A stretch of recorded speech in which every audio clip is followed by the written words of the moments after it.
आज ही Doubtnut app download करें। Doubtnut पर होगा अब आपके सभी मैथ्स, केमिस्ट्री, फिजिक्स और बायोलॉजी डाउट्स का सफाया।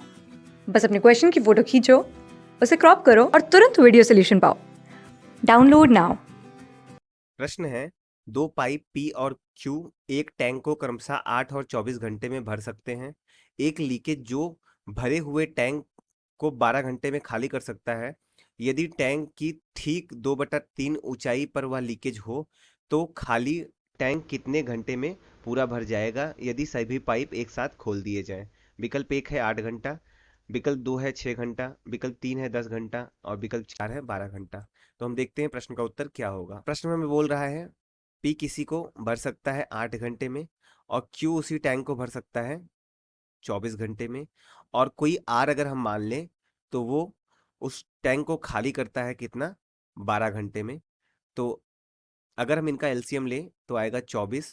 तो ये यहाँ से मिल जाएगा पी की दक्षता कितनी, 24/8 आएगी कितनी, 3।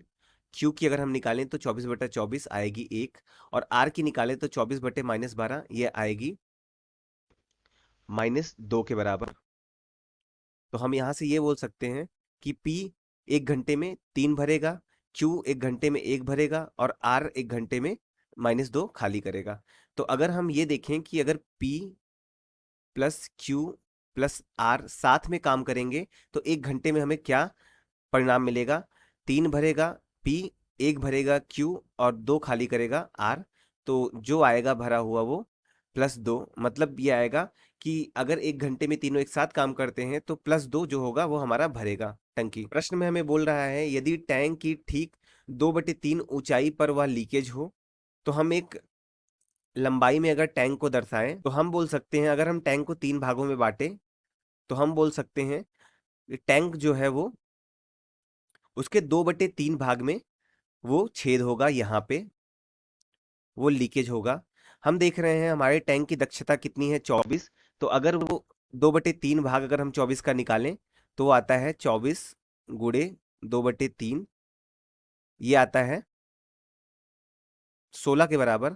इसका मतलब यहाँ से 16 ऊंचाई पे टैंक में वो छेद है और कितनी ऊंचाई उसके ऊपर भरनी होगी हमें, 8, तो पूरी टंकी भर जाएगी। प्रश्न में हमें बोल रहा है खाली टंकी कितने घंटे में पूरा भर जाएगी यदि तीनों पाइपों को खोल दिया जाए। तो हमें बोल रहा है अगर ये पूरी टंकी खाली है और अगर तीनों पाइप को एक साथ खोल दिया जाए तो ये टंकी कितनी देर में भर जाएगी। तो अगर हम समझे तो अगर पूरी टंकी खाली होगी तो जब तक हम 16 ऊंचाई तक नहीं जाएंगे तब तक हमारी टंकी में जो आर उसको 2 खाली कर रहा था वो काम नहीं कर पाएगा, क्योंकि टंकी में खाली करना तब शुरू होगा जब उसमें लीकेज शुरू होगा।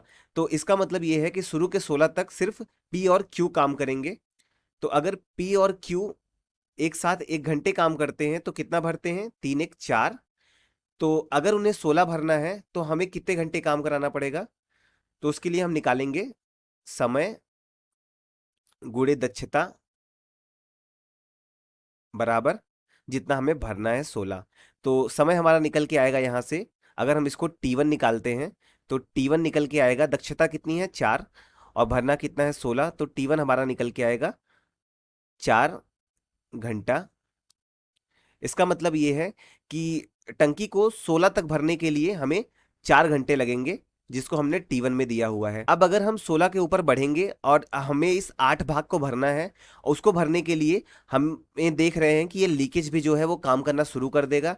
इसका मतलब ये है कि ए पी क्यू जितना उसको भरेंगे, आर जो है उतना उसमें खाली करना शुरू करेगा। तो हमने देखा था अगर पी क्यू आर जो है वो तीनों साथ में काम करते हैं तो कितना हमारा जो रिजल्टेंट या जो हमारा परिणामी काम होता है वो कितना होता है, 2 होता है प्लस में, मतलब टंकी 2 भरती है।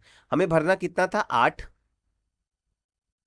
और अगर हम इसे T2 टाइम मानते हैं तो T2 हमारा यहाँ से निकल के आएगा 8 बटे इनकी दक्षता कितनी है, जब तीनों साथ में काम करते हैं तो P भरता है 3, Q भरता है 1 और R खाली करता है -2। तो जो हमारा परिणामी आता है वो 2 भरना आता है, तो इनकी दक्षता कितनी हुई, 2। तो यहाँ से अगर हम काटेंगे तो ये निकल के आएगा 4 घंटा के। इसका मतलब ये हुआ जो हमारा कुल समय हुआ वो 16 तक भरने में लगा हुआ समय T1 और 8 भरने में लगा हुआ समय दोनों के बराबर होगा। तो T1 प्लस T2 जोड़ेंगे तो ये 8 घंटा के बराबर आएगा। विकल्पों में देखें तो विकल्प 1 जो है हमारे प्रश्न का सही उत्तर होगा। Thank you. क्लास 6 से 12 से लेके नीट, IIT, जेई मेंस और एडवांस के लेवल तक 10 मिलियन से ज्यादा स्टूडेंट्स का भरोसा। आज ही डाउनलोड करें डाउटनेट ऐप या व्हाट्सएप कीजिए अपने डाउट्स 8400 400 400 पर।